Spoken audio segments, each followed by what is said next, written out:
তারা যে অভিযোগের প্রেক্ষিতে এখানে এসেছেন সেই অভিযোগগুলো তারা আসলে ফেললাম চট্টগ্রাম শিক্ষা বোর্ডে নানা ধরনের অনিয়ম আসলে হয়ে আসছে। চলতি বছরে এসএসসি পরীক্ষায় 34 জনের ফলাফল খাতা বিভিন্ন নথিপত্র তারা যাচাই বাছাই করেছেন। এখন পর্যন্ত দুদকের টিম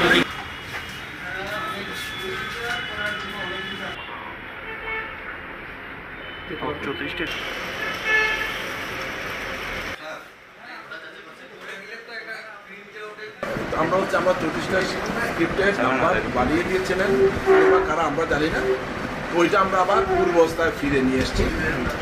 নেওয়ার পরে আমরা চেয়ারম্যান মহোদয়কে জানিয়েছি। তারপর প্রায় 1 মাস পরে 9 সেপ্টেম্বর একটা তদন্ত কমিটি হয়েছে।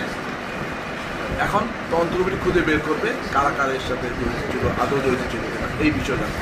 প্রথমত যে ঘটনাটা হয়েছে সেটা হচ্ছে এখানে 19 জন শিক্ষার্থী 34টা উত্তরপত্রে জালিয়াতি হয়েছে। মূল খাতাতে নম্বরটা ঠিকই আছে, যেটা টপ শিট আছে ওখানেও ঠিক আছে, কিন্তু এটা ইনপুট দেওয়ার সময় অর্থাৎ যেটা রেস্ট্রিক্টেড একটা রুম আছে এখানে, যেখানে হচ্ছে নাম্বারগুলো প্রোগ্রামের রুম, ওখানে যেখানে ইনপুট দেওয়া হয় কম্পিউটারে ইনপুট দেওয়ার সময় নাম্বারটা হচ্ছে বাড়িয়ে দেখানো হয়েছে।